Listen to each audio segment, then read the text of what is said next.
I don't know if you can see that, but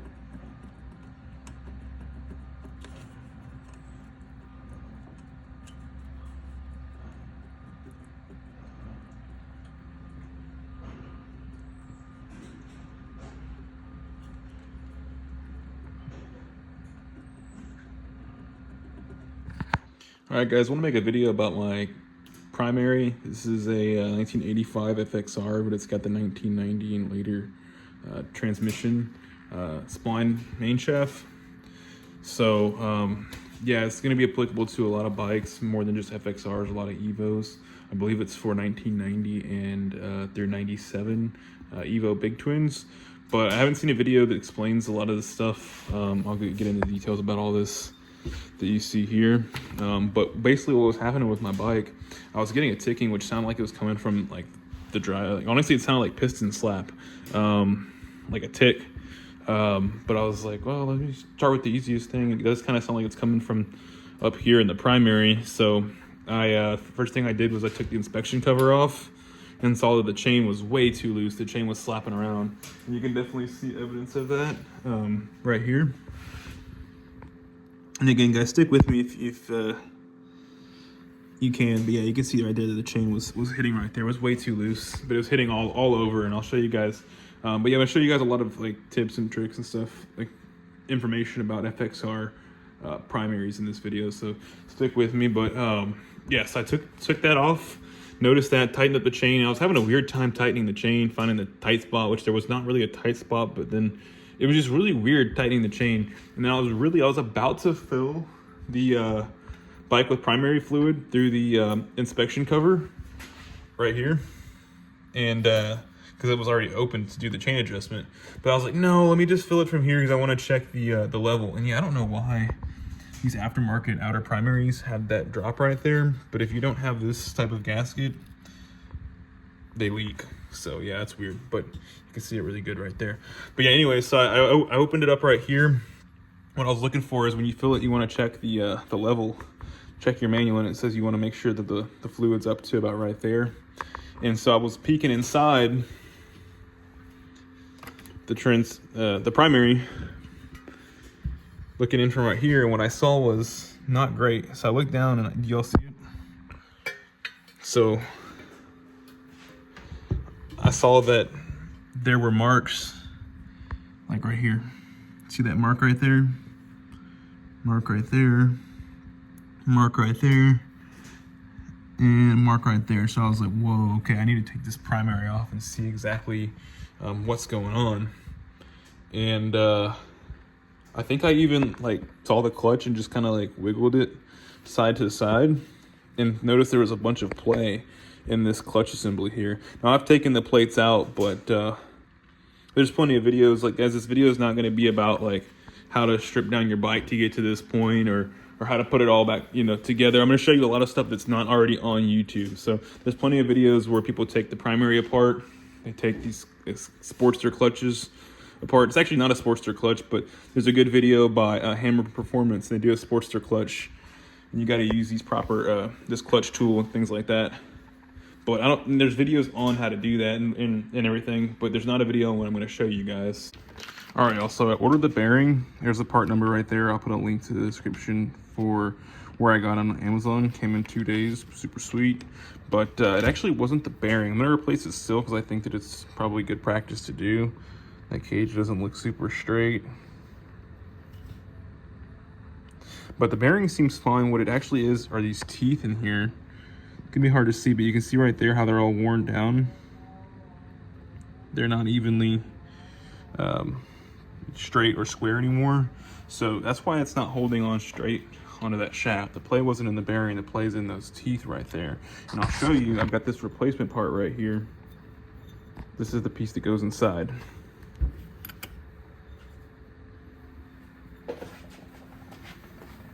So I'll put it on.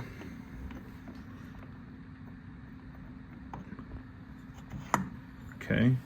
And then not even really torquing it to spec, just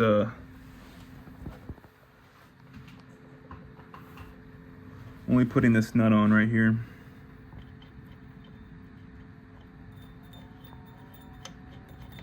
It is left-hand thread, guys.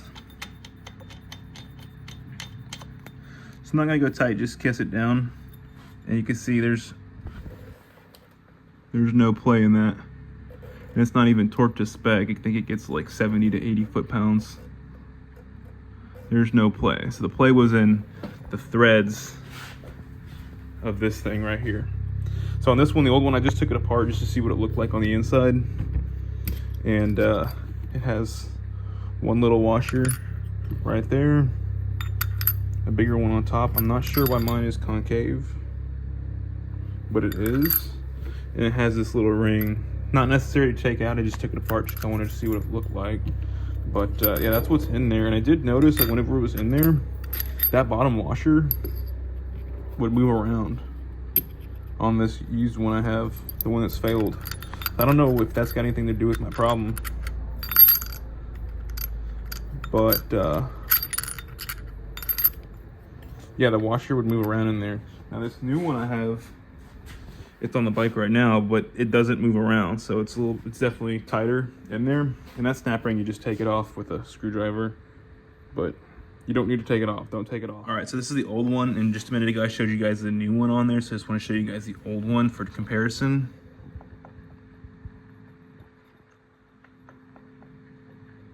Yeah, there's definitely play in it. It's not torqued to spec or anything, it's just by hand. But yeah, there's definitely play in those splines. And fortunately for me, it's not on the splines that are on the shaft. The shaft appears to be okay. We'll have to monitor that and make sure everything stays tight. But the shaft seems okay. Unfortunately, it was the inner clutch hub splines that were bad, and you could see the teeth. They were not good. But yeah, definitely too much play in there. And it's weird because everybody in the description of all these parts, anybody who makes an aftermarket one, they all say like reinforced. I guess it's like a common issue. I just hadn't seen any other videos. Yeah, you can see it really good right there. Just hadn't seen any other videos addressing this. So yeah, I'll show you guys pushing the bearings now, and stay tuned. But, yeah, so to do this job, we're gonna need a press, right? But you need some snap ring pliers. And to remove this snap ring, I've already taken that off. Put that to the side, and then I'm gonna get this mounted up on the press and start pushing that shaft out. All right, y'all, so I've got this in the press where, I don't know if you can see it, but I just wanna make sure that when I start pushing it down, this has room to come out. So I got the teeth just to where they're just off of this, and I'm gonna go down slowly to make sure I don't pinch that, get room to come out. So I only got one hand, so I'm gonna make sure I get this pushed out, or at least started correctly, and I'll come back on with you guys as I'm pushing. All right, let's get some pressure on it, and it's getting pushed out now.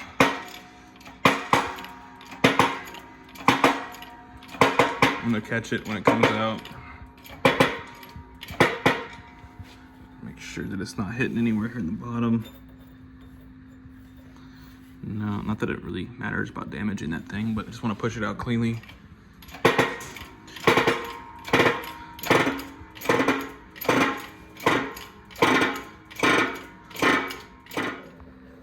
All right, I've got this thing readjusted to where I can spin this inner clutch hub, and it won't, it's not contacting anything, it'll push right out. So I'm just gonna push it down and catch it.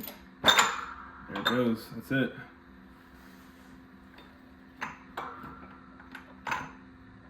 Cool. So there's that. All right, with these snap ring pliers, I'm just gonna grab this, wow, that's really gonna max these pliers out. Might need some different pliers. I'm gonna put the camera down. Sorry I couldn't record it, but I got that snap ring out. I should have gone to Harbor Freight, but they were closed. It's late, and I wanted to get it out, so I used a combination of these two. Harbor Freight has some 12-inch snap ring pliers, which would have been perfect. I just used some old needle noses and eventually got it out. But yeah, it's pretty dirty in there. Clean it up and I'll get that out here. I'll show you in a second. All right, I just hit it with some PB Blaster from the bottom, or the underside. Let it soak through a little bit. Hopefully it lets it move nice and easy. And I just got this socket here on the inside of the bearing. Not really too worried about that bearing, so I'm gonna replace it. So I'll push it from the inside. And it's coming out nice. See if I can show you guys better.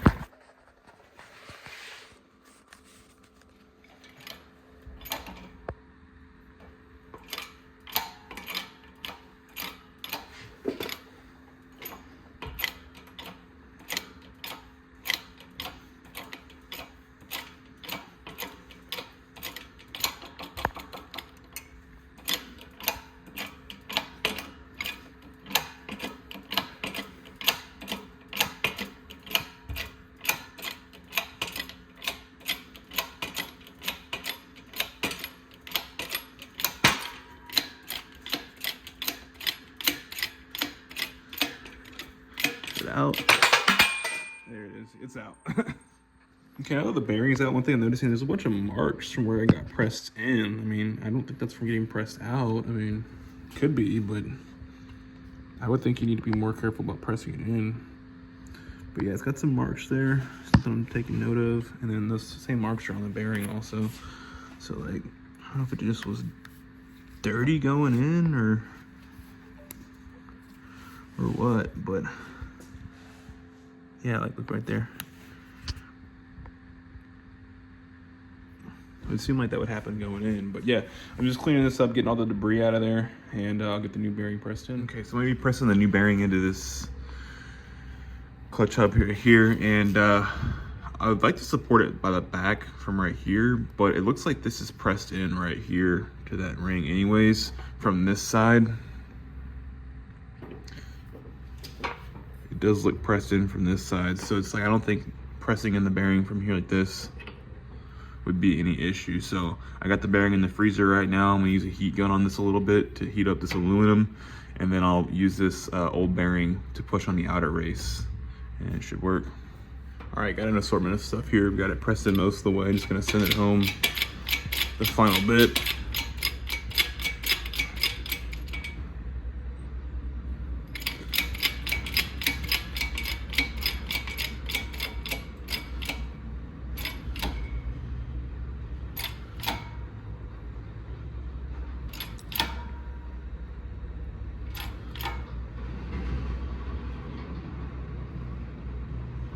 Okay, I think that's it. I don't want to break the backside of it, so I'll go ahead and release it.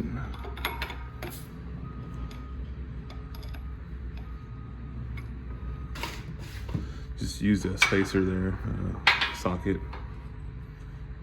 some metal, and then that old bearing.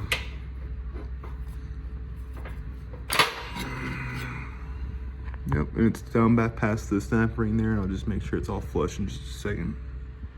All right, y'all, had to go to Harbor Freight and get those 12-inch snap ring pliers. These little ones, man, they just weren't gonna do it. No comparison, really. So yeah, go just save yourself the headache. Harbor Freight, these are really nice. Icon snap ring pliers, I mean, they just, it was a breeze. In seconds, I got that thing in there, and it fit perfectly inside those holes there in that snap ring. Plenty of leverage.